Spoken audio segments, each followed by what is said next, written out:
بس عزیزو، ہم یہ واقعات سنتے رہتے ہیں اور سن لیتے ہیں، لیکن آج ذرا باپ بن کر سوچتے ہیں کہ فاطمہ کے اوپر کیا گزری ہے۔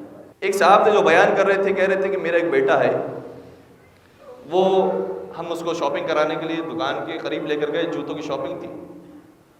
کبھی کبھار بچے جذبات میں ایکسائٹمنٹ میں بھاگتے ہیں، تو کہتے ہیں کہ وہ میرا ہاتھ چھڑا کر بھاگا اور شیشے کا دروازہ تھا، بند دروازہ تھا، اس سے نہیں دیکھا اور دروازے سے ٹکرا گیا، اور اس کی آنکھ کے اوپر کا جو یہ زخم تھا بھر گیا اور یہ پھٹ گیا۔ فوراً سے میں لے کر اس کو ہاسپٹل پہنچا کہ بھئی اس کے لیے جلدی سے کوئی بھی انتظام ہے، اس کے اوپر مرہم پٹی کی جائے۔ کہتے ہیں کہ ڈاکٹر مجھے جانتا تھا، تو ڈاکٹر نے کہا کہ بھائی اسٹیچنگ ہونا ضروری ہے، اس کی بہت زیادہ زخم بہہ گیا ہے، کھل گیا ہے، اس لیے اسٹیچنگ کرنا ضروری ہوگی۔ تو کہا کہ ٹھیک ہے، آپ جو بہتر سمجھے اسٹیچنگ کروانا ضروری ہے تو اسٹیچنگ کروائیں۔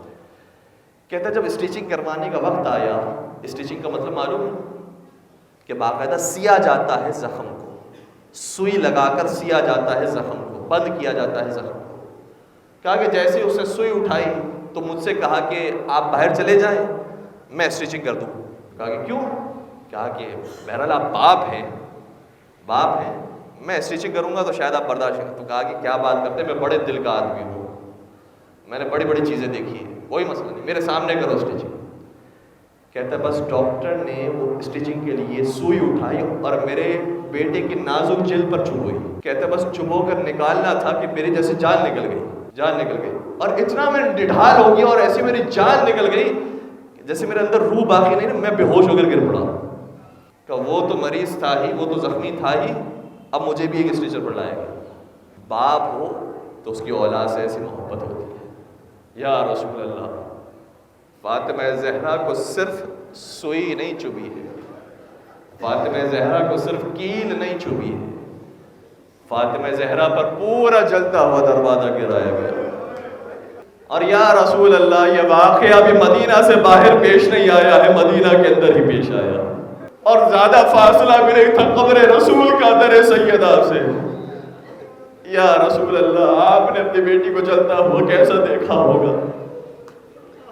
کیسے باپ برداشت کرے کہ بیٹی اس طریقے سے جلائی جائے؟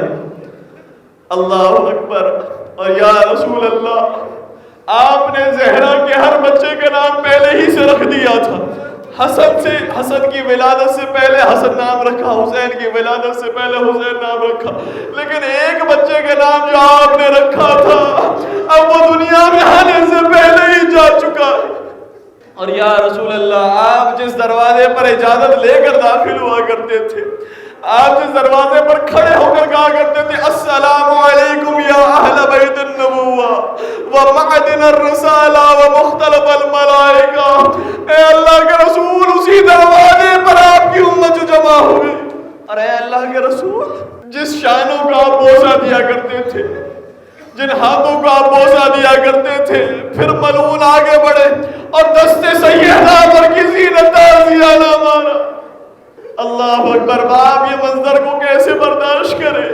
اور پھر یا رسول اللہ، آپ جب دیکھتے تھے کہ سیدہ میرے پاس تشریف لا رہی ہے تو اپنی مسجد کو چھوڑ دیتے تھے، سیدہ کو اپنی مسجد میں بٹھایا کرتے تھے، لیکن اب سیدہ ہے جو اسی مسجد کی طرف جا رہی ہے، کوئی مسجد پر موجود بھی ہے لیکن وہ اپنی مسجد کو چھوڑتا نہیں ہے۔ آپ کی بیٹی سامنے موجود ہے اور وہ مسجد کو چھوڑنے والا نہیں ہے۔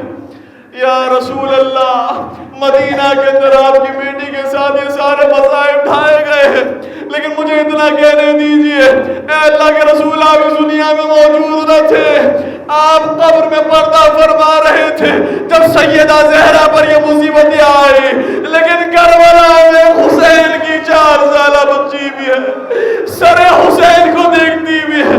بابا تیرے سامنے تماچے لگ رہے، بابا تیرے سامنے تعزیانے لگ رہے، بابا تیرے سامنے میرا کرتا جلایا گیا ہے، بابا تیرے سامنے مجھے پیاسا رکھا گیا ہے۔ میرا دل کہتا ہے جتنا سکینہ روئی ہوگی اتنے ہی میرے مولا بھی روئے ہوں گے۔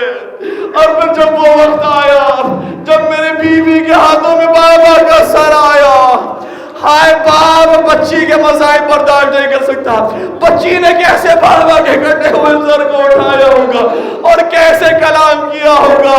ہاں لیکن ایک وقت وہ آیا جب کلام کرتے کرتے بچی کا بدن ٹھنڈا ہو گیا.